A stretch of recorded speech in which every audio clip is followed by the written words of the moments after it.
반갑습니다. 안녕하십니까. 전국에 계신 시청자 여러분, 멀리 해외 동포 여러분, 사심이 없는 방송, 깨끗한 방송, 도토리 방송입니다. 뭐가 없는 방송이요? 사심이 없는 방송. 사심이 들어갈 것 같은데 오늘. 아닙니다. 예. 오늘 제 마이크가 조금 이쁘지 않습니까? 요즘 그 음악 프로 보면 앞에 이렇게 막 좀 꾸며가지고 있더라고요. 그래서 한번 따라해봤습니다. 감사합니다.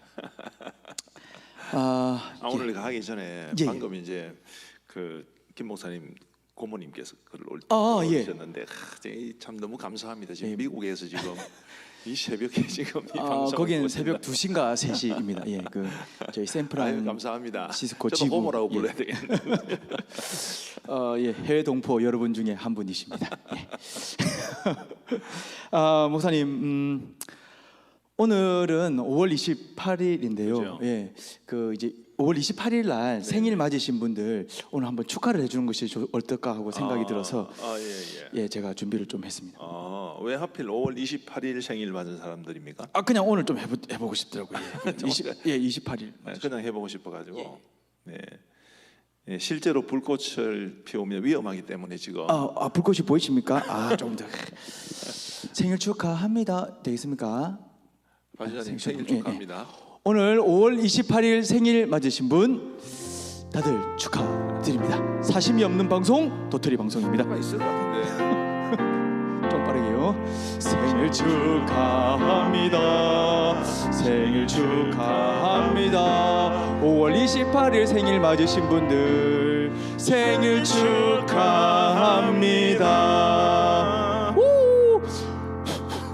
축하드립니다. 뭐 특별한 이유가 있는지 뭐 이야기해 보세요. 아닙니다. 네, 5월 28일 생일 맞으신 분들 중에 또 집에 계신 그분도 있고 해서 그냥 그렇게 해서 사심이 없는 방송, 도토리 방송입니다.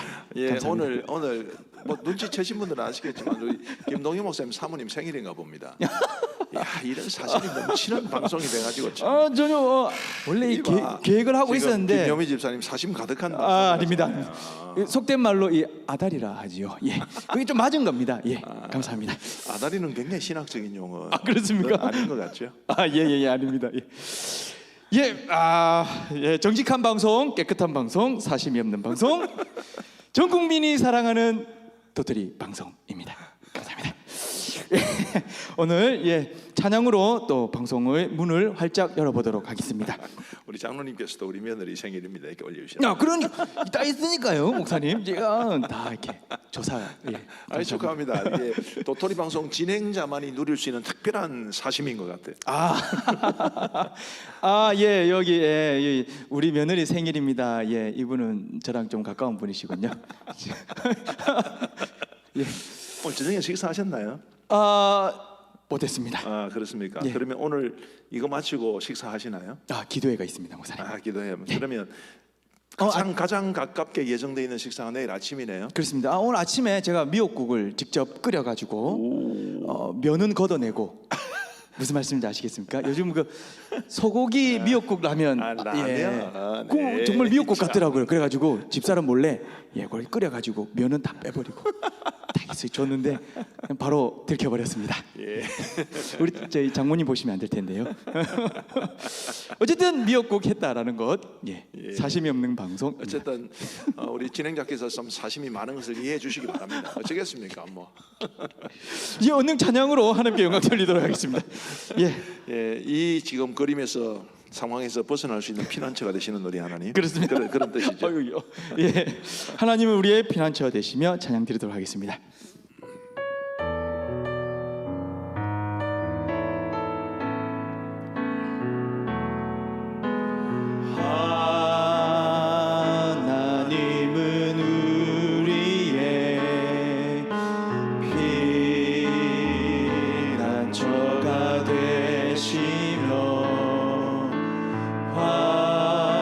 환난 중에 우리의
할렐루야. 참 은혜로운 곡인데 오늘은 찬양 선곡에도 조금 사심이 보이는 것 같습니다.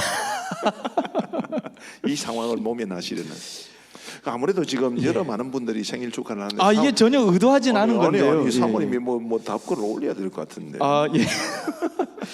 지금 방송을 보고 있다면 그분께서는 부탁드립니다. 내가 아까 이제 가장 빨리 다가오는 식사를 말씀드리는 이유는 굉장히 궁금했기 때문입니다.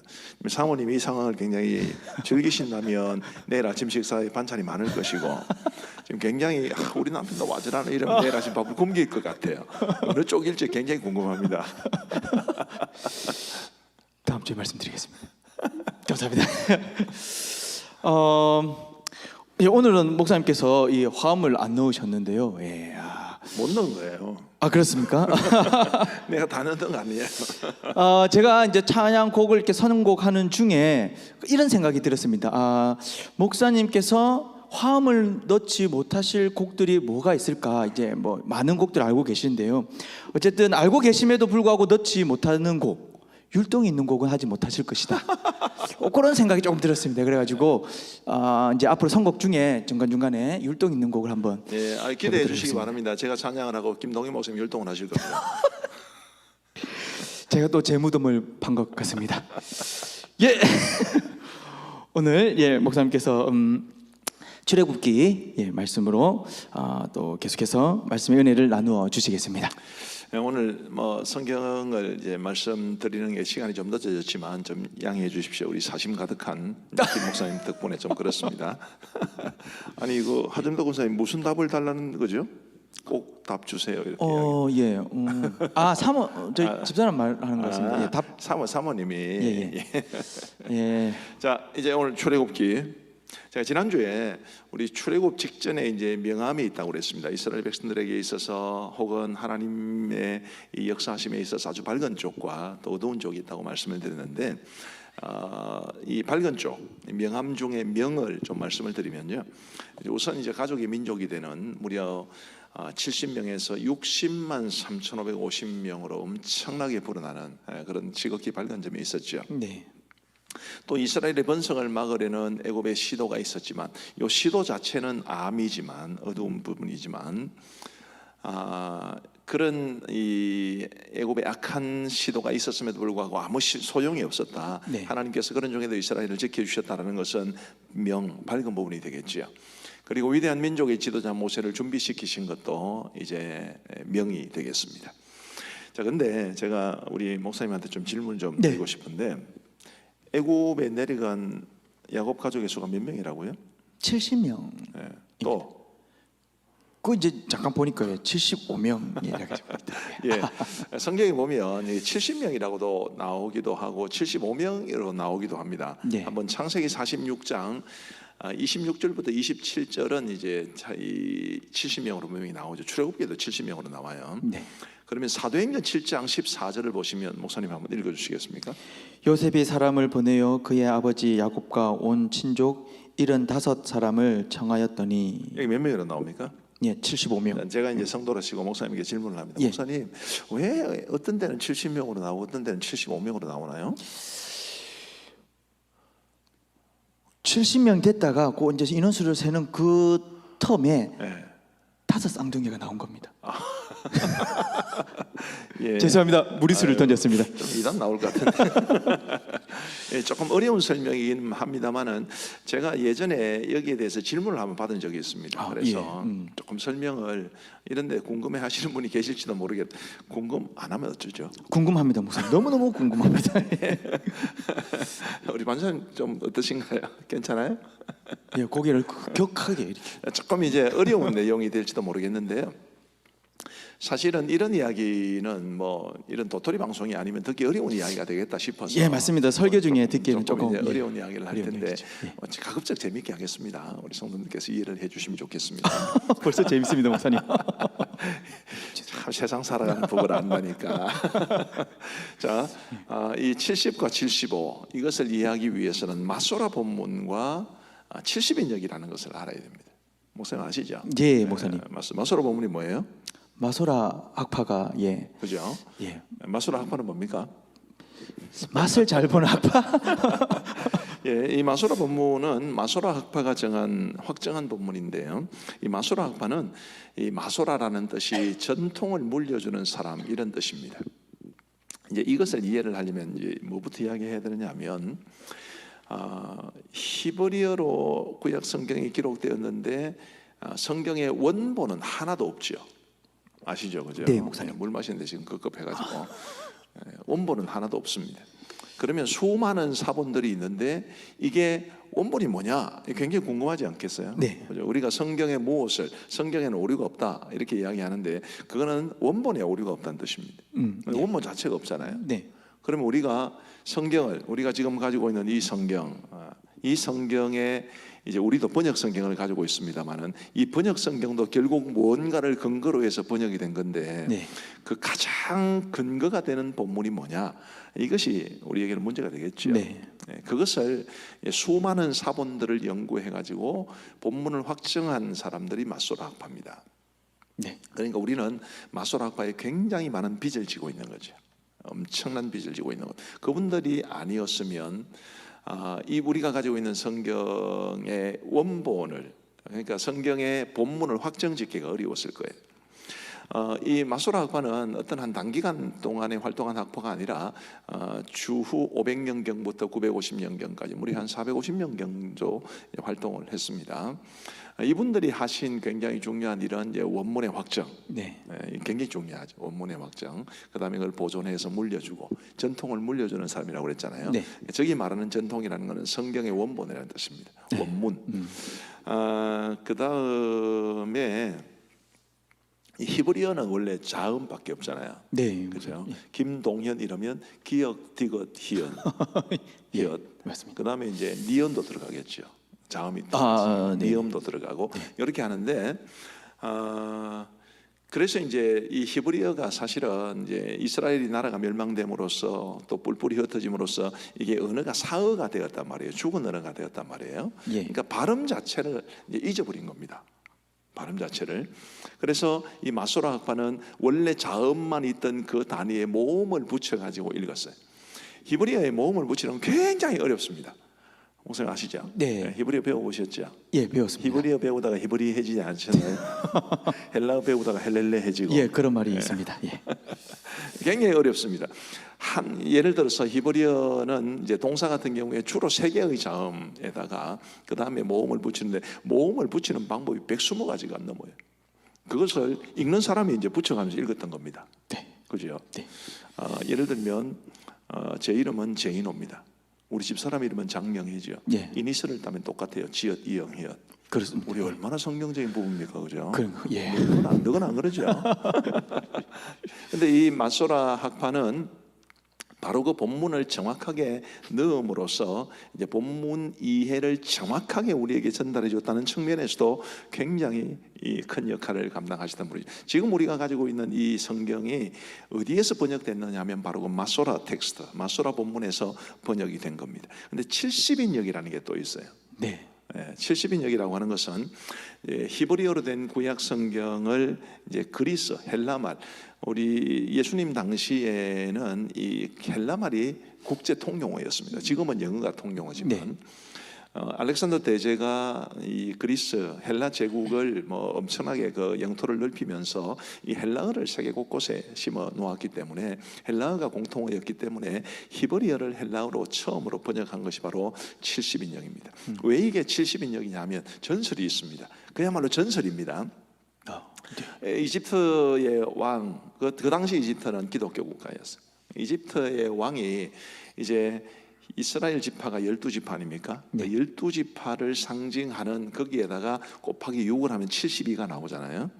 72명의 박식한 학자들을 뽑아가지고 그들에게 72일의 시간을 주어서 히브리어 성경을 헬라어로 번역하게 했는데 72일 후에 딱 보니까 이게 전부 다 똑같더라. 뭐 이런 전설이 있습니다. 예.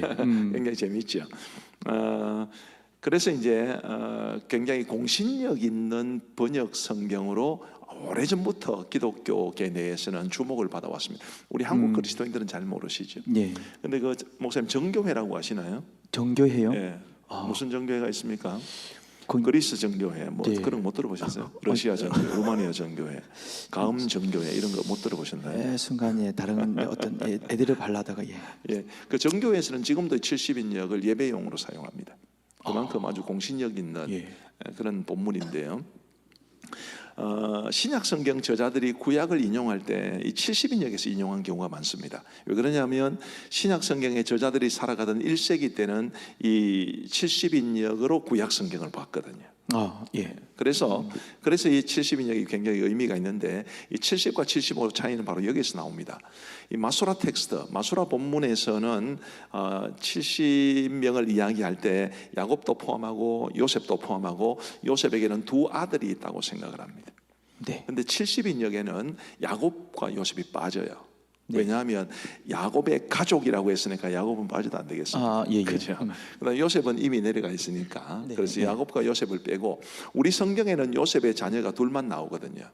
근데 이제 그 당시 70인역이 번역될 때는 9명이라는 다른 문서에는 또 그렇게 돼 있는 데가 있어요. 그러면 자, 70에서 시작합니다. 70에서 야곱과 요셉 빼야 되죠. 이 빼야 되죠. 그다음에 요셉의 두 아들 빼야 되죠. 왜냐하면 구에 포함되니까. 그 다음에 이제 야곱 요셉의 아들 9을 포함시키면 저게 75가 나옵니다. 그래서 이제 이런 차이니까 사도행전에 이게 75명이라는 게 이제 스데반의 설교에서 나오는데 스데반이 인용한 것은 70인역이었다 이렇게 생각하시면 되겠습니다. 이해되세요? 네, 목사님. 그죠? 우리 성도님들에게 재미가 좀 있었기를 바랍니다. 왜냐하면 굉장히 좀 이런 부분 사실 어떤 사람이 이 성경에 왜 70명이고 75명이고 이게 성경이 잘못된 거 아닙니까? 이제 이렇게 이제 질문을 받을 수가 혹시 있기 때문입니다. 맞습니다. 그리고 너무 재밌게 하셔가지고 저 웃음 참는다고 혼났습니다, 목사님. 참 대단한 사람. 사심이 없는 방송 도토리 방송입니다.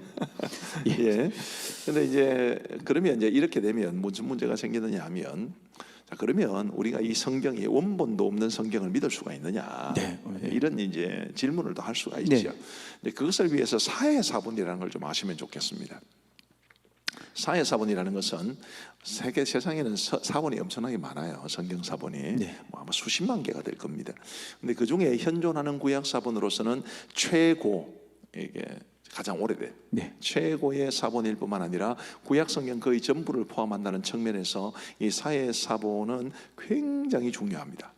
그런데 이게 이제 주전 2세기부터 주 1세기 사이에 기록된 것으로 추정이 되는데 발견된 것은 이렇습니다. 1946년 11월 달에 한 젊은 베두인에 의해서 발견됐는데 베두인이라는 것은 이 중동 지역에서 떠돌아다니면서 목축을 하는 목동을 가리키는 말이죠.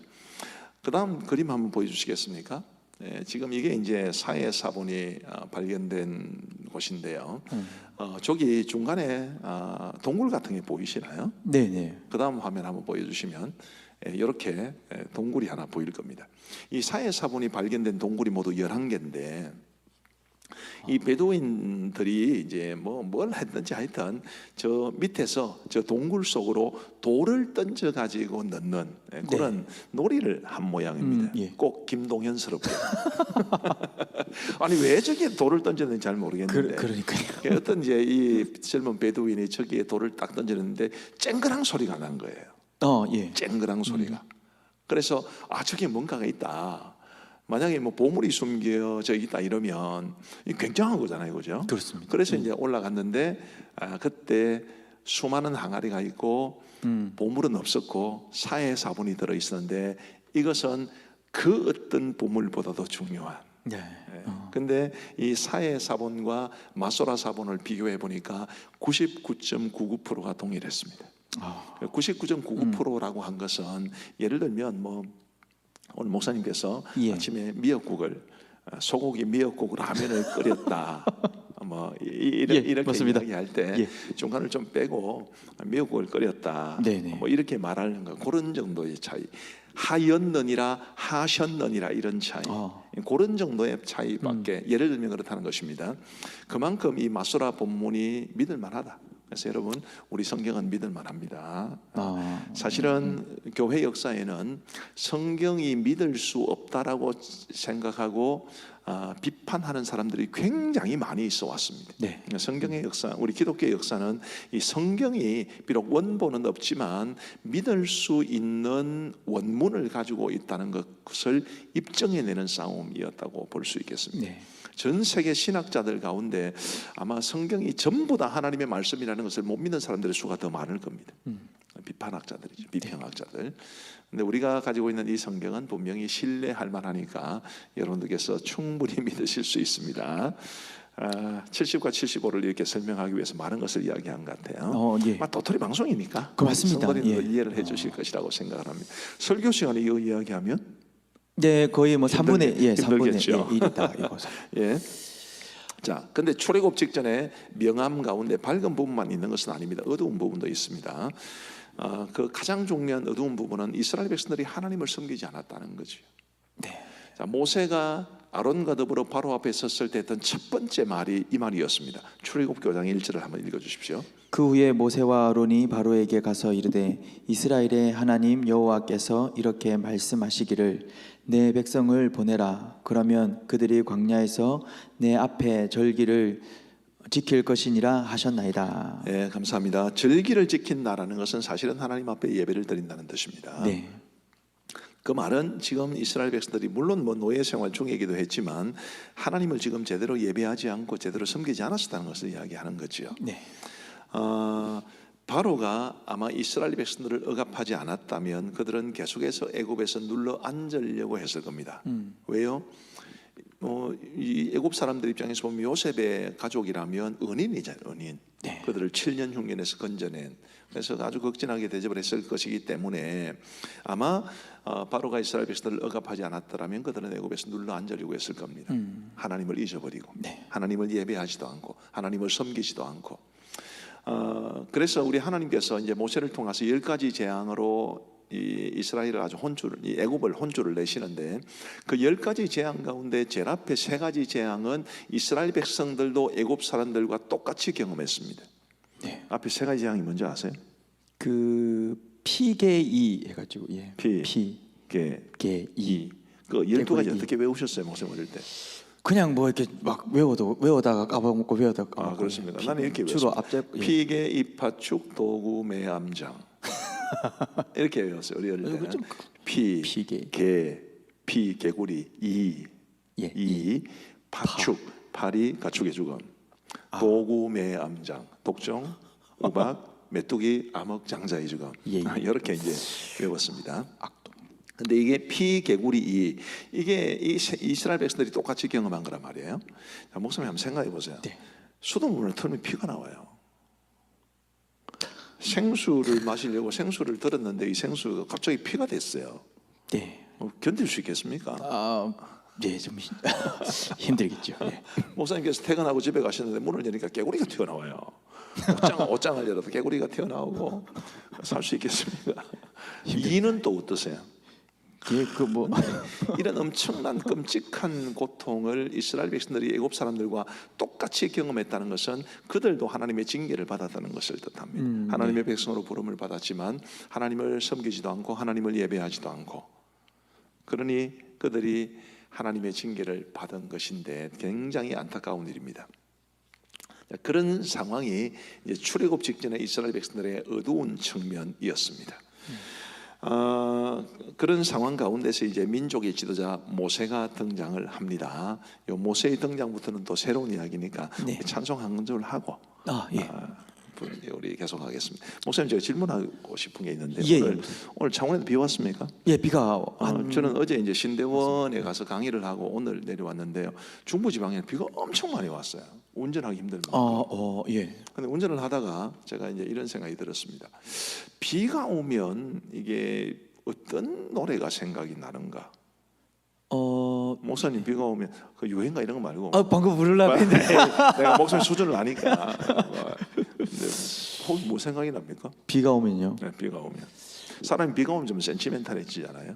저는 머리가 아픕니다, 목사님. 그래요? 예. 좀 목이 아파가지고. 그렇습니까? 네, 날씨 변화에 따라서 목이 조금. 보기는 멀쩡해 보이는데. 어쨌든 비가 오면 뭐가 생각이 납니까? 집에 계신 그분이 생각납니다. 노래 중에 이야기하는 거예요. 아, 노래요.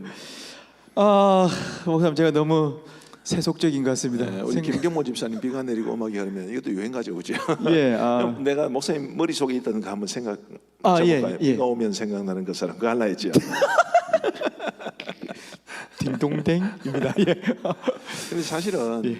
제가 참 목사로서도 조금 안타까운 게 사람이 감정이라는 게 하나님이 주신 거잖아요. 예. 또 비는 하나님이 만드신 창조물입니다. 예. 그러면 참 비가 내릴 때 우리의 마음이 굉장히 센티멘탈해지고 감상적이 되고 하는 이게 굉장히 좋은 건데 네. 이것을 음악으로 노래로 불러낼 만한 게 별로 없다라고 하는 것이 좀 가슴이 좀 아픈 예. 부분이 있습니다. 빈들의 마른 불같이 시들은 나의 영혼. 예. 그 찬송으로 생각이 아마 나실 것 같은데요. 제가 지금 이제 우리 성도님들과 함께 나누고 싶은 찬송은 아주 옛날에 불렀던 이게 비가 오면 생각나는 찬송입니다. 네. 가사가 창문 두드리며 비가 오네 눈물의 비추기 조금 부정적이기는 해요. 예. 그래도 이 찬송을 이제 비가 올 때마다 가끔씩 불렀습니다. 네. 오늘 이 곡을 한번 불러보려고 합니다. 우리 아마 성도님들께서 우리 성도님들께서 아마 좀 생소하게 느껴질 수 있을지는 모르겠습니다. 그런 분들은 그냥 감상하시고 또 찬송을 가사를 부르면 이제 보시면서도 이게 무슨 가사인가 한번 생각해 보시면서 들어보시는 것도 감상해 보시는 것도 의미가 있겠습니다. 네.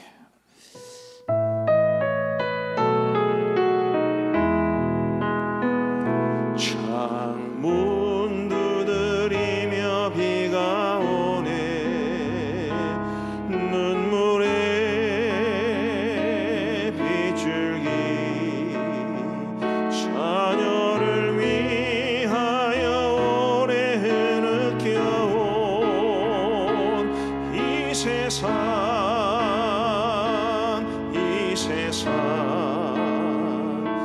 우리 위하여 죽으신 구주 예수께 우리는 뭘 배웠나 왜 아직 서로 헐뜯고 평화 모를까 왜 우리들은 이리 얻을까 그 옛날부터 울려오는 외침 내 귀에 들리네 전쟁과 굶주림 못 견디어 우는 처음 성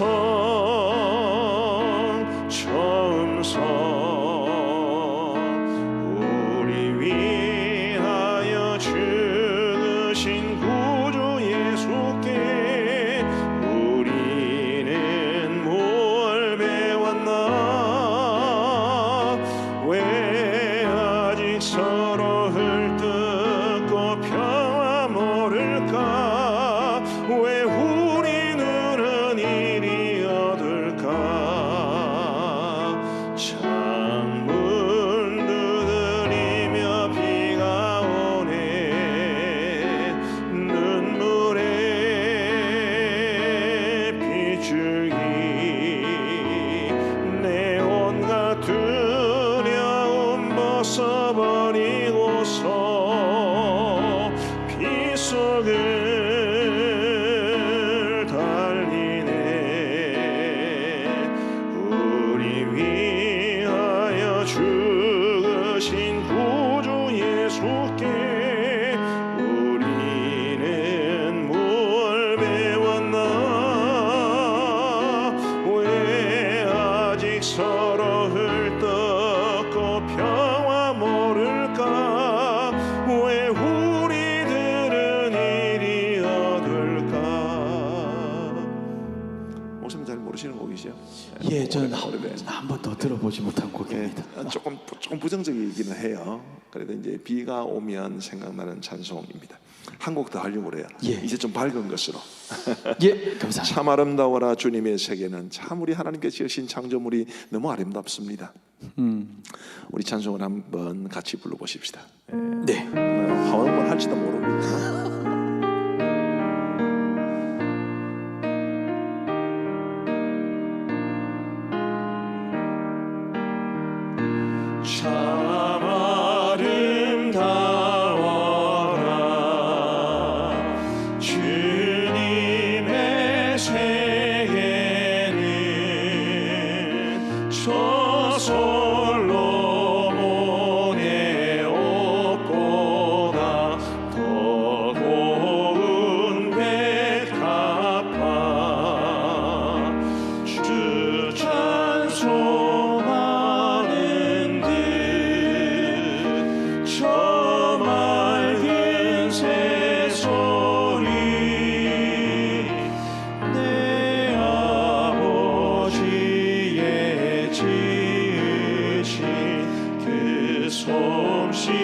깊도다.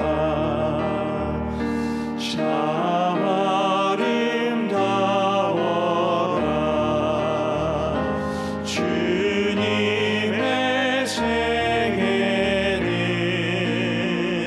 저 아침 해와 저녁 놀 밤하늘 빛나며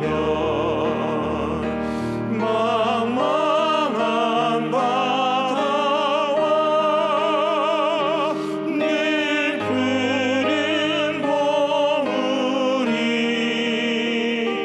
다주 하나님 영광을 잘 드러내도다. 참 아름다워라. 주님의 세계는 저 산에 부는 바람과 잔잔한 시냇물 그 소리 가운데 주의 음성 들리니 주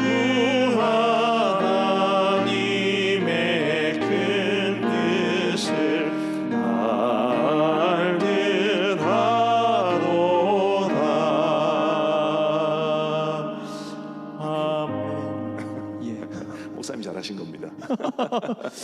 아멘 해야 감사합니다. 됩니다. 예. 목사님은 혹시 감수성이 좀 풍부하다고 생각합니까? 예, 전 굉장히 좀 그런 사람입니다. 이 찬송 부르면서 눈물 흘려본 적 있나요? 없습니다. 그러면 감수성이 풍부하다면 안 되지. 아, 그렇습니까?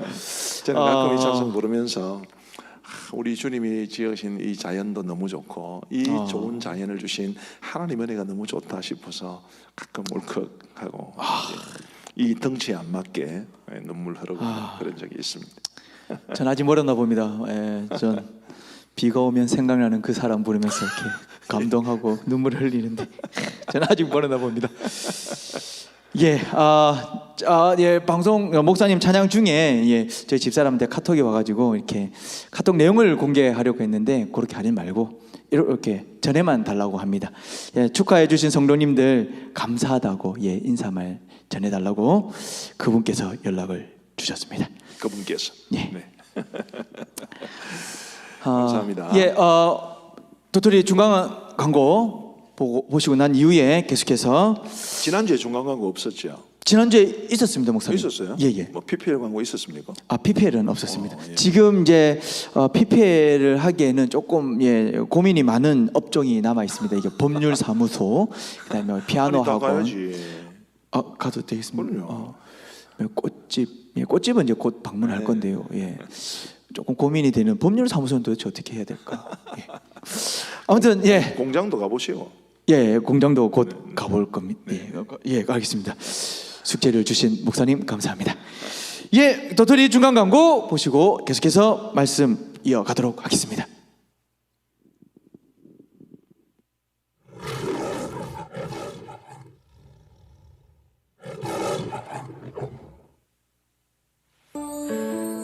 그대는 나란 사람 모르죠. 그대는 아무것도 모르죠. 누군가 사랑을 하면 나를 알겠죠. 그대가 내가 될 순 없겠죠. 심장을 바꿀 수는 없겠죠. 이토록 사랑을 하면 내 맘 알겠죠. 처음으로 다른 누군가 지켜주고 싶은 그런 마음 그대는 모르겠죠. 기대도 돼요. 참 많이 힘들었죠. 참 많이 기다렸죠. 너무 돌아와서 오래 걸렸죠. 우연히 아니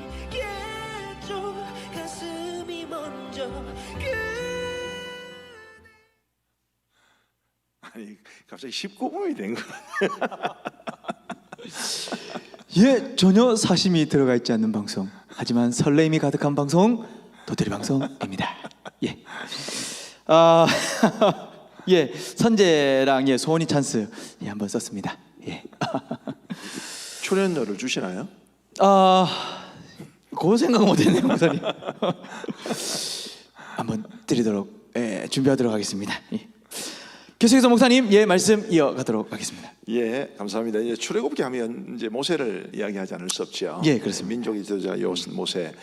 우리가 이제 우리 자녀들을 위해 기도할 때 하나님 모세처럼 쓰임 받을 수 있도록 뭐 이런 기도도 종종 하지 않습니까? 우리 모세에 대한 이야기를 좀 하겠습니다. 모세는 레위 지파 아므람과 요게벳의 아들로 태어났지만 바로의 공주의 아들로 자라납니다. 이게 어떤 의미에서 보면 굉장히 좀 처음부터 좀 비극적이죠.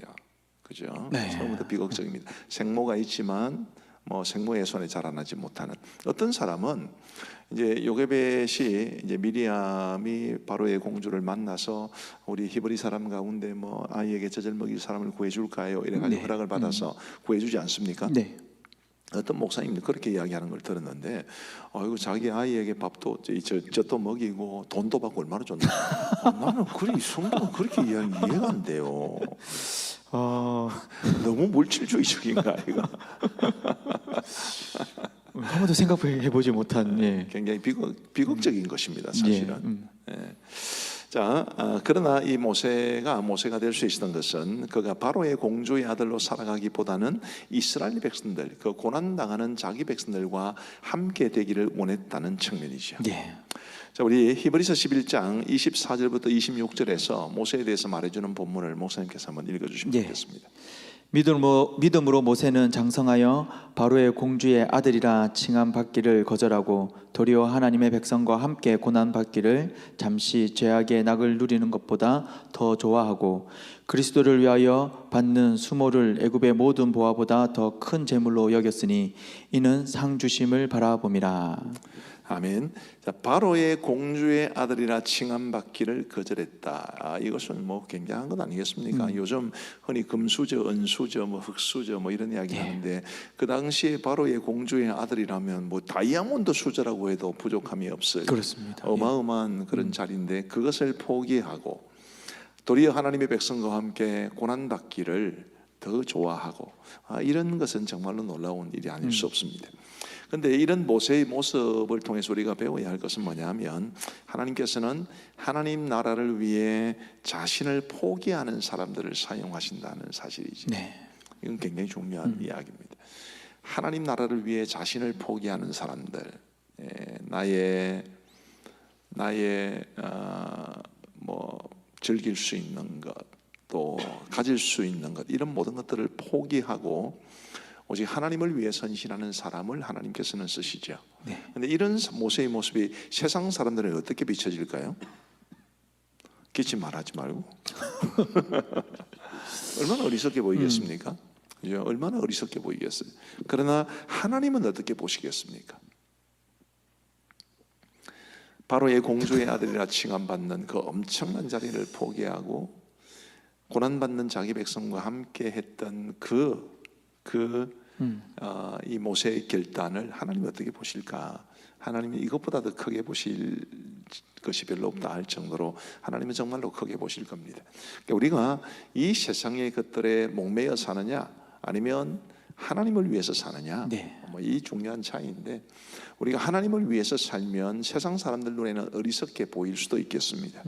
그러나 하나님께서 더 크게 보시고 하나님께서 더 큰 상급으로 주실 그것을 소망하며 우리가 살아야 되고 우리가 자녀들을 키울 때도 뭐 모세가 크게 하나님의 쓰임을 받았던 그 이전에 모세가 하나님을 위해서 또 하나님의 일을 위해서 세상에서 누릴 수 있는 것들을 포기했다.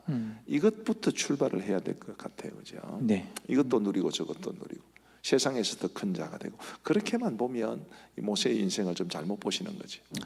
근데 이 이야기와 더불어서 우리가 생각해야 될 게 뭐냐면 모세의 부모의 신앙입니다. 특별히 모세의 어머니 요게벳의 신앙이죠. 네. 자, 히브리서 11장 23절을 목사님 한번 읽어주시겠습니다. 믿음으로 모세가 낳았을 때에 그 부모가 아름다운 아이임을 보고 석 달 동안 숨겨 왕의 명령을 무서워하지 아니하였으며. 자, 모세가 태어났을 때 예. 바로의 명으로 인해서 남자가 태어나면 죽여야 했습니다. 여자가 태어나면 살려줘. 우리 그때 태어났으면 죽었습니다. 너도 없고 나도 없고 예. 그죠? 우리 둘 다 없어요. 저는 있을 수도 있습니다, 목사님. 왜요? 아름다운 아이임을 보고 그래서 그러네. 예, 목사님은 살아남을 수 있을 확률이 높겠네요. 저는 안 될 겁니다. 목사님. 예.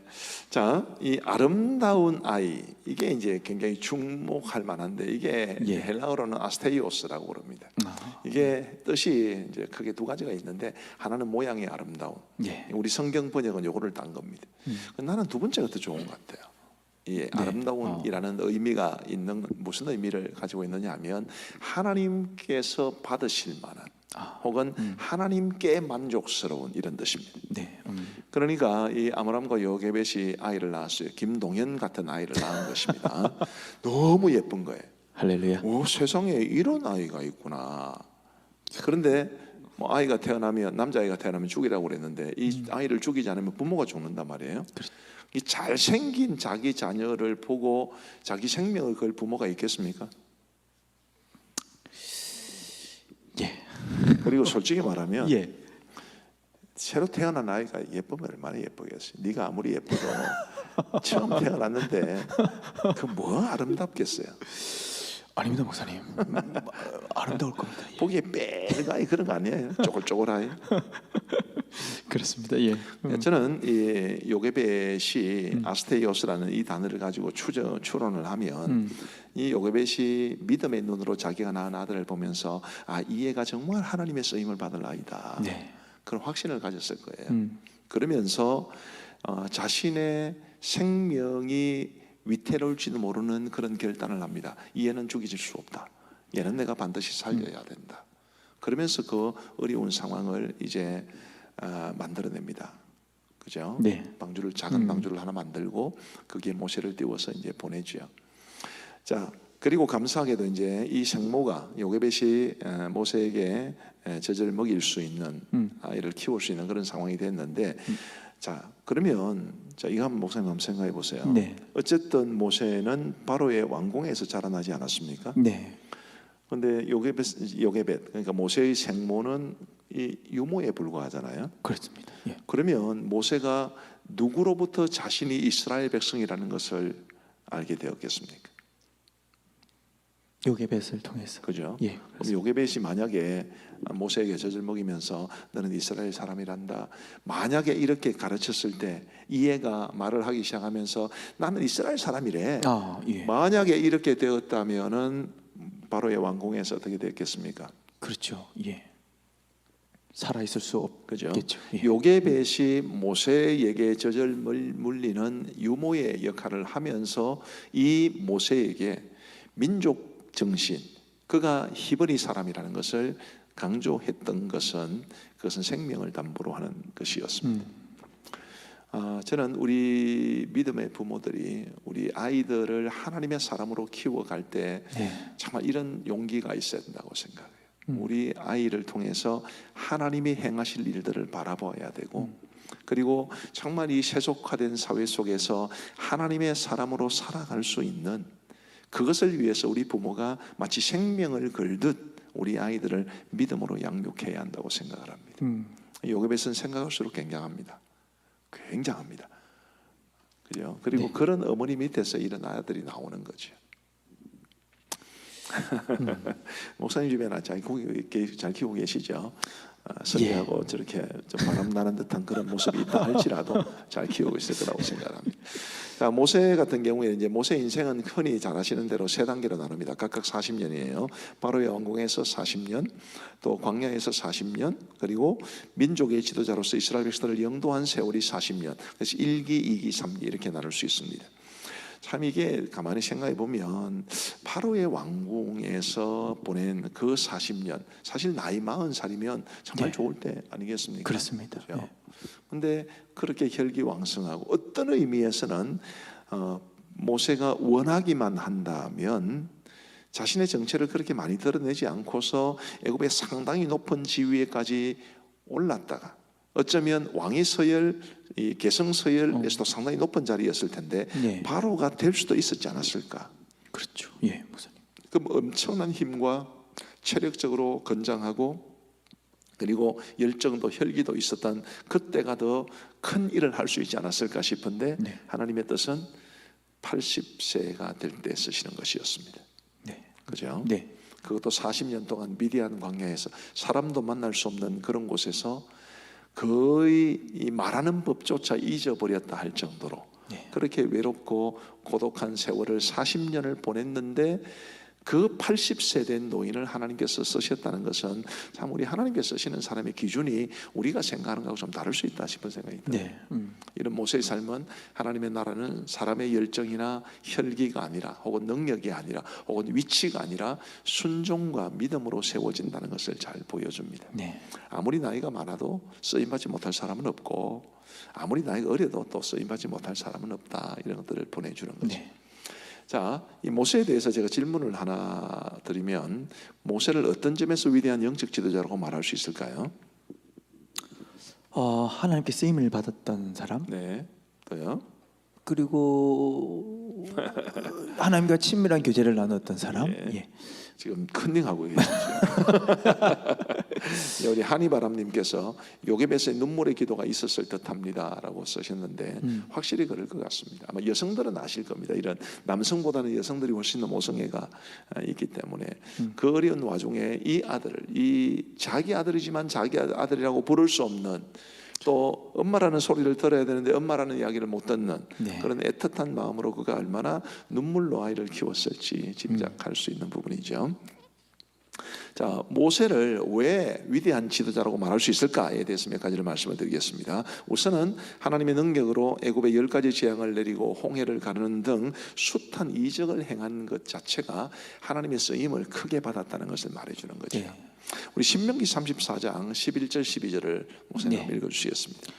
여호와께서 그를 애굽 땅에 보내사 바로와 그의 모든 신하와 그의 온 땅의 모든 이적과 기사와 모든 큰 권능과 위엄을 행하게 하심에 온 이스라엘의 목전에서 그것을 행한 자이더라. 예, 뭐 엄청난 일 아니겠습니까? 네. 하나님께서 모세를 통하여 엄청난 이적과 기사를 행하셨습니다. 뭐 이런 말을 방송용으로 쓸 수 있을지 모르겠는데 정말 뽀대날 것 같지 않아요? 반석을 딱 치면 물이 푹 솟아나고 또 지팡이를 쫙 내면 바다가 쫙 갈라지고 정말 멋있을 것 같습니다. 굉장한 것 같죠. 예. 근데 어쨌든 이것이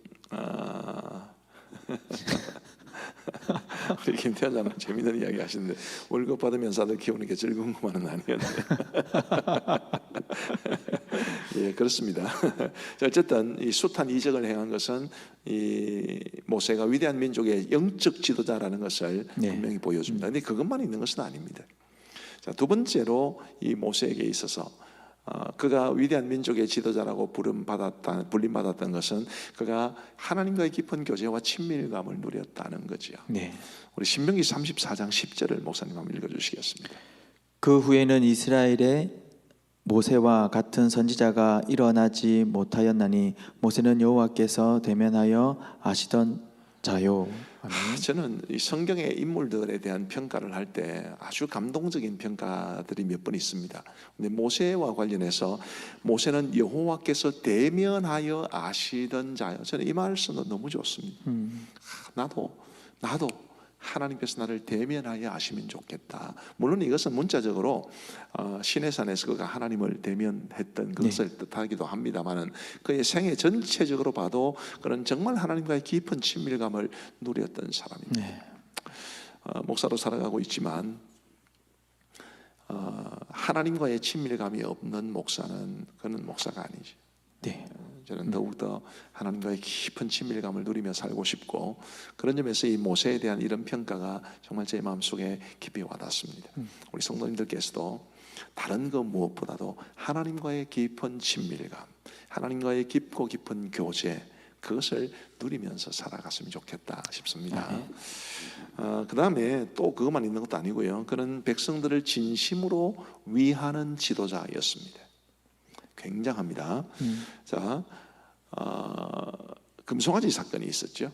네. 금송아지 사건이 있었을 때 하나님께서 이스라엘 백성들을 다 죽여버리려고 그러셨어요. 예. 그리고 모세에게는 새로운 민족을 일으키셔서 그로 하여금 그 민족을 이끌도록 하실 작정이었습니다. 네. 하나님께는 그만한 충분한 능력이 있지요. 그렇습니다. 그런데 그때 모세가 이스라엘 백성들을 위해서 간절히 중보기도 합니다. 우리 출애굽기 32장 31절 32절 한번 읽어보시면 좋겠습니다. 모세가 여호와께로 다시 나아가 여짜오되 슬퍼도소이다. 이 백성이 자기들을 위하여 금신을 만들어 싸우니 큰 죄를 범하였나이다. 그러나 이제 그들의 죄를 사하시옵소서. 그렇지 아니하시오면 원하건대 주께서 기록하신 책에서 내 이름을 지워 버려 주옵소서. 이게 정말 생명을 건 그죠? 그런 기도이지 않습니까? 네. 하나님 저들의 죄를 사해 주옵소서. 그들의 죄를 사하지 않을 것 같으면 그냥 내 이름 그냥 천국에서 하나님 책에서 지워 주십시오. 이것은 그가 이 영적인 생명을 가볍게 여겼기 때문에 하는 기도가 아닙니다. 네. 정말 자기 백성을 위해서 자기의 영원한 생명을 걸고 지금 백성들을 위해 기도하고 있는 거지. 네. 목사님 우리도 그런 목사 됩시다. 할렐루야. 아멘. 성도들을 위해서 정말 이런 마음으로 기도해 줄 수 있는. 또 있습니다. 모세가 위대한 민족의 지도자가 될 수 있었던 것은 그의 성품입니다. 온유함으로 표현되어 있죠. 네. 민수기 12장 3절 목사님 한번 읽어주시면 좋겠습니다. 이 사람 모세는 온유함이 지면의 모든 사람보다 더하더라. 온유함이 지면의 모든 사람보다 더했다. 정말 온유한 사람이었죠. 네. 자, 제가 이 모세 이야기를 처음 하면서 우리가 자녀들을 기를 때 모세처럼 쓰임 받기를 원한다 그렇게 이제 말씀을 드렸습니다만은 이제 모세의 이런 점을 좀 구체적으로 보시면 우리가 자녀들을 어떻게 양육할 것인가, 모세처럼 되기를 원한다면 모세처럼 될 수 있도록 부모가 도와야 되지 않겠습니까? 네. 그죠?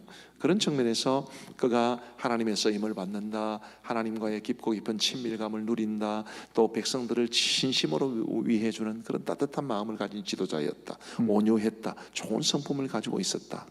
이것을 우리가 우리 자녀들이 가질 수 있도록, 뭐 부모가 주고 싶다고 다 받는 것은 아니지만 네. 우리의 목표와 방향을 이렇게 정하고 가면 좋지 않을까 그런 네. 생각이 듭니다. 자, 이제 하나님께서 모세를 부르십니다. 호렙산 떨기나무 불꽃 가운데 나타나신 하나님이셨습니다. 자, 출애굽기 3장 1절 한번 목사님 읽어주시겠습니까? 모세가 그의 장인 미디안의 제사장 이드로의 양떼를 치더니 그 떼를 광야 서쪽으로 인도하여 하나님의 산 호렙에 이르매. 호렙에 이르렀습니다. 호렙산. 목사님 제가 질문 하나 할게요. 예, 목사님. 시내 산하고 호렙산은 같은 산입니까? 다른 산입니까? 같은 산 아닙니까, 목사님? 네. 예. 자, 세 가지 견해가 있습니다. 지금 뭐 시간이 다 돼가기 때문에 세 가지 견해가 있는데 같은 산인데 이름이 두 개다. 네. 이제 방금 목사님 말씀하신 그 내용이죠. 시내산이라고 하고 호렙산이라고 하기도 하고. 두 번째 견해는 동일한 산에 있는 두 개의 다른 산. 제가 뭐 이렇게 영어로는 저렇게 썼습니다. 마운틴즈라고 해서 복수형으로 쓰는데 산맥을 이야기할 때도 저렇게 마운틴즈라고 쓰거든요. 근데 이제 봉우리 하나하나를 이야기할 때는 마운틴이라고 그럽니다. 그러니까 여러 개의 봉우리가 있는데 이제 요거는 시내산, 요거는 호렙산 그렇게 불렀다. 네. 그런 견해도 있습니다. 그 다음에 세 번째 견해는 호렙이 넓은 지역을 가리키고 호렙산 안에 시내산이라는 작은 봉우리가 있다. 네. 이렇게 이제 보는 견해도 있죠. 자, 이 시내산의 위치는 어디일까요? 전통적인 견해는 이렇습니다. 지금 여러분들이 보시는 대로 저기 이제 시내 반도거든요. 네. 시내 반도 저 끝 어딘가에, 완전히 끝은 아니에요. 중간쯤 보면 이제 저 위치에 있을 것이라고 이야기하는데 우리 구글 맵을 한번 보십시다. 그 다음 페이지를 보시면요, 저 정도 있습니다. 저기 우리 한국에서 지금은 이제 코로나 때문에 이스라엘 가는 사람이 별로 없는데 저기 지금 이집트 땅입니다. 그 성지순례를 내려가면 시내산 꼭 한번 올라가게 되는데 조기를 주로 오릅니다.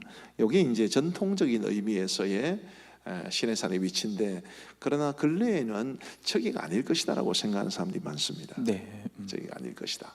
그래서 최근의 견해는 자발 알 라우즈라고 해서 알 라우즈 산 바로 요 위치에 있습니다. 산이 다르죠. 네. 앞에 화면 다시 한번 보여주세요. 앞에 화면. 요게 이제 전통적인 견해의 시내산의 위치고, 그 다음요 여기에 이제 새로운 의미인데, 자, 이 시내산의 위치가 다르다면 뭐가 달라져야 되겠습니까? 홍해. 아니 출애굽의 경로가 달라져야 되죠. 그래서 제가 그 말 하려고 했습니다, 목사님. 출애굽의 경로에 대해서도 고민이 많습니다. 자, 사진을 한번 보여드릴게요. 이 두 가지 산이 이제 우리가 전통적으로 성지순례 다녀오셨던 분들은 여기를 다녀오신 겁니다. 저 위에 산은 이제 시내산이고요.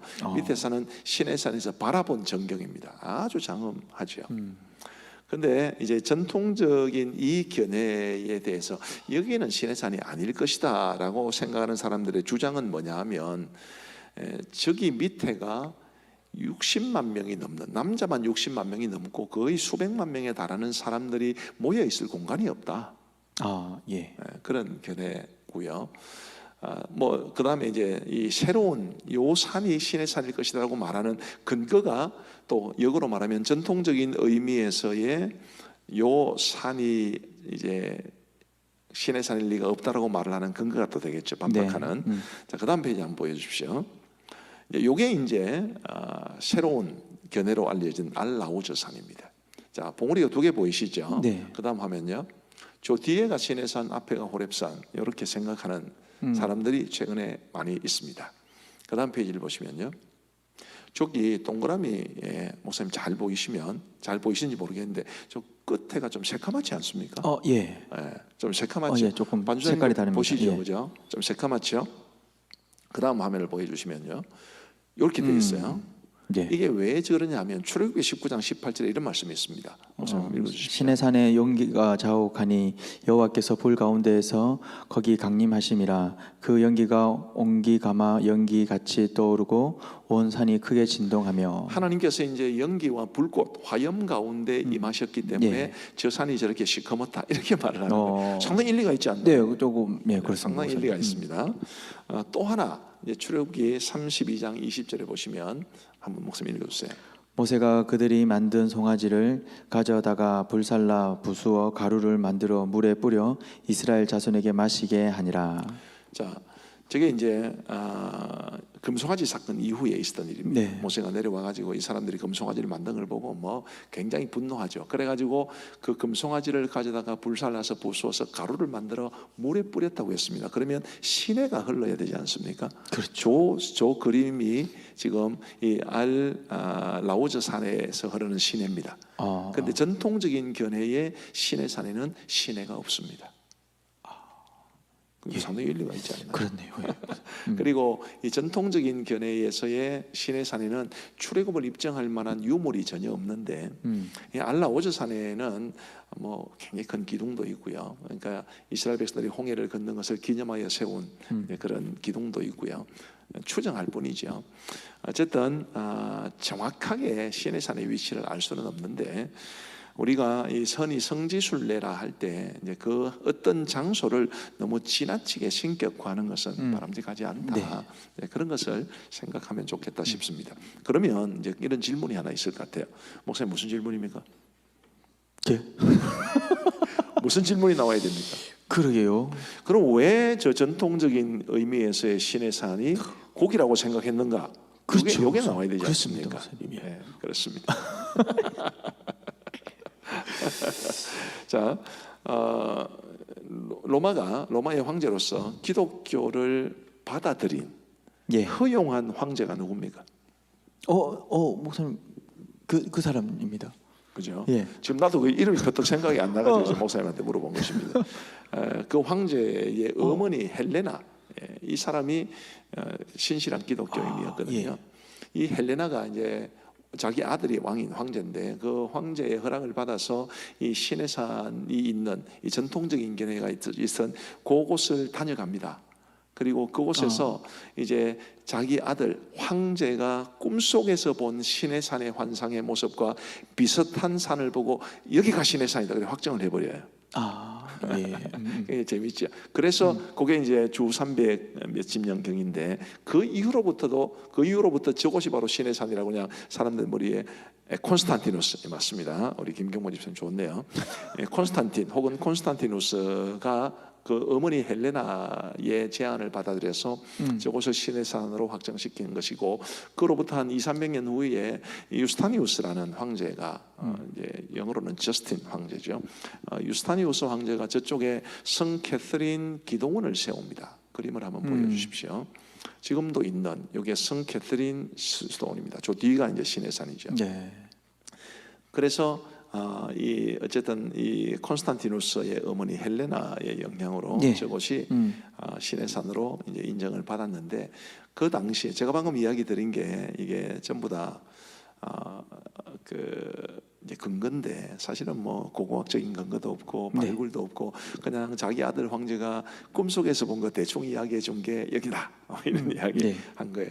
목사님, 만약에 불모산에 대해서 뭐 이렇게 설명을 하면, 불모산은 머리에 이렇게 그 꼭대기에 송전탑이라도 있지만 불모산, 대암산, 정명산 이런 산을 설명해 주면 여기가 거기다 그렇게 확신할 수 있겠습니까? 아니요.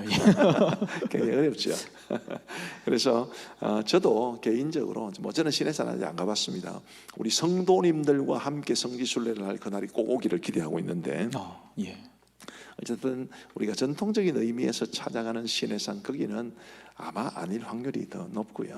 이제 이 새롭게 떠오른 알라우즈, 여기가 아마 그 오실 확률이 더 높을 것 같습니다.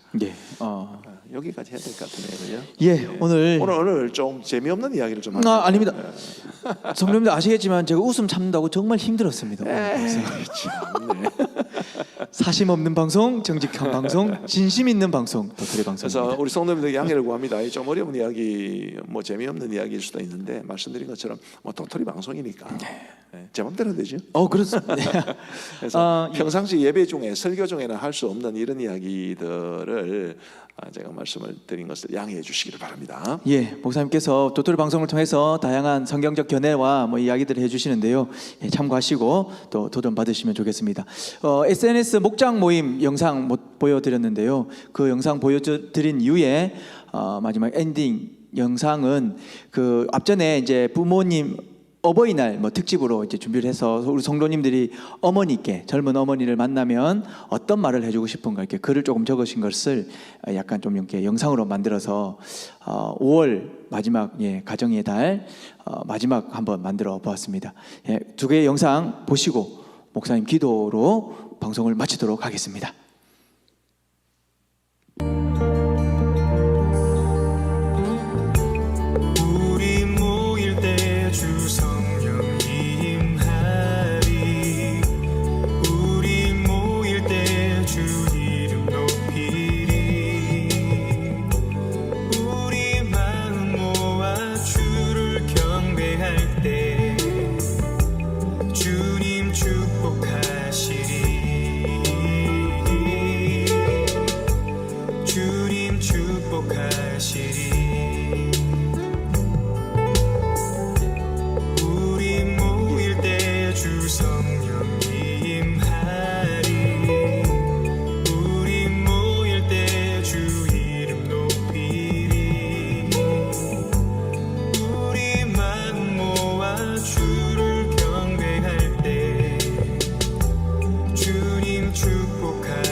만나자마자 울었죠.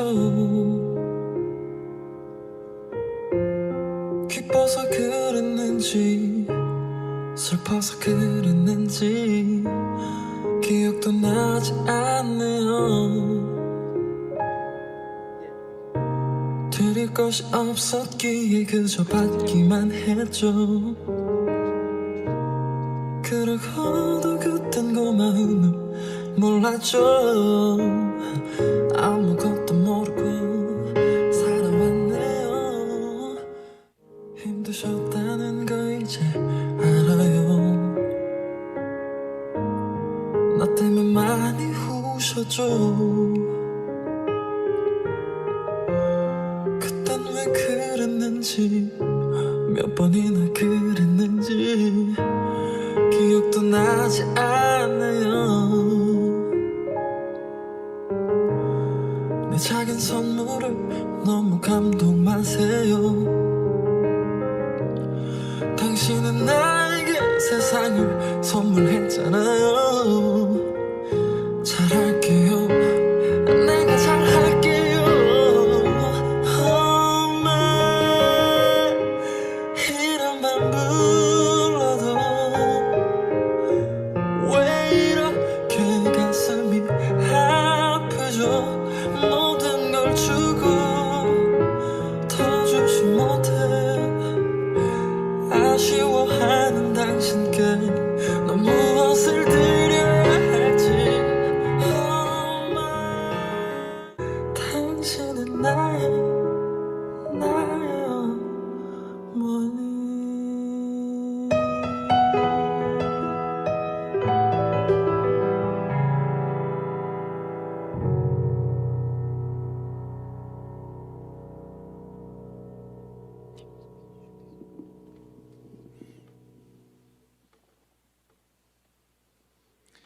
감사합니다. 지난번에 어버이날 특집 방송할 때 댓글에 달렸던 그 내용들을 가지고 이제 영상으로 만든 것인데요. 하나하나 참 감동이 깊이 됩니다. 근데 제가 굉장히 이제 그 중에서 특별히 더 좀 누가 적었는지 저는 몰라요.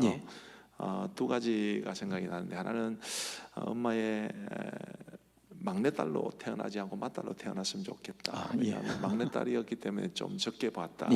그 말씀이 참 마음속에 아주 애절하게 남아 있고요. 또 다른 하나는 아버지 그때는 몰랐습니다.